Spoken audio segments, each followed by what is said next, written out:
Hello, my name is John and I'm with the IT department here at Centennial School District. I'm here to give you a quick tutorial on the OneScreen system that's installed in your classroom.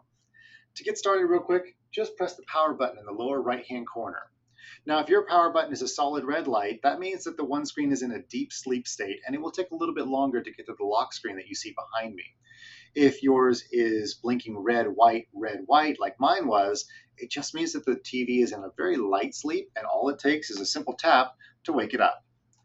Now, swipe up and then enter the code 1702, and that will get you into the OneScreen.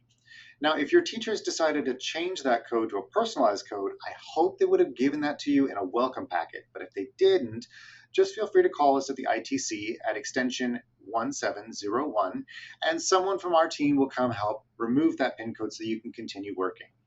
Now, you may recognize some of these apps here, such as Google Sheets, Google Docs, Google Slides, and Google Chrome.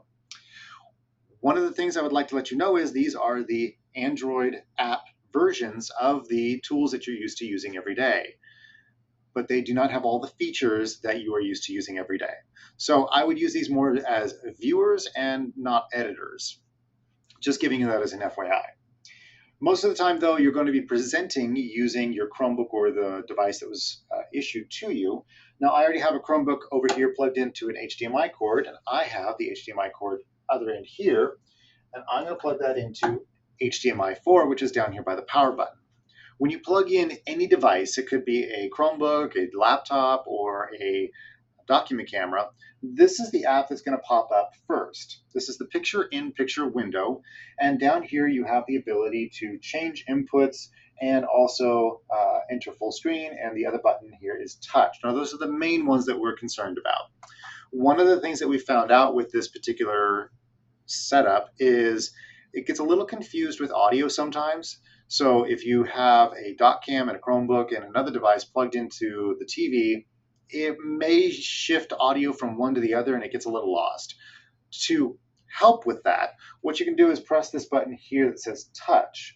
And basically what that means is if it has any USB inputs like touch, if it has touch, USB, audio, video, all of that will be limited to the one input that you selected here.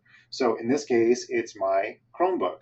But if I swipe over to HDMI 1, this is my dock cam. So now the audio and video will be stuck to this input and you won't hear my Chromebook anymore. The other thing that you can do from here is once you've selected your input is to maximize your viewable area, just press this enter button here and that will take over the entire screen with your digital input from the HDMI cable, USB-C, or whatever you have handy.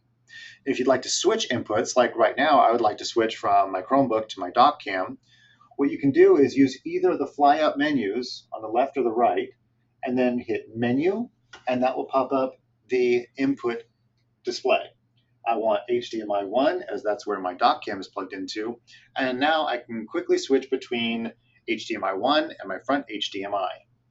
If for whatever reason I need to go home, again, just press this fly out and press the home button, and that will bring you back to the home screen.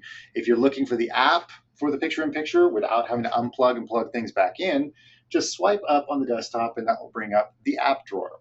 From the app drawer, just select picture-in-picture, and that gives you access to your inputs again. Now, if you have any questions outside of what we've covered in this quick tutorial, please feel free to give us a call at extension 1701, and myself or one of the other technicians will be more than happy to assist. Thanks again, and have a wonderful day.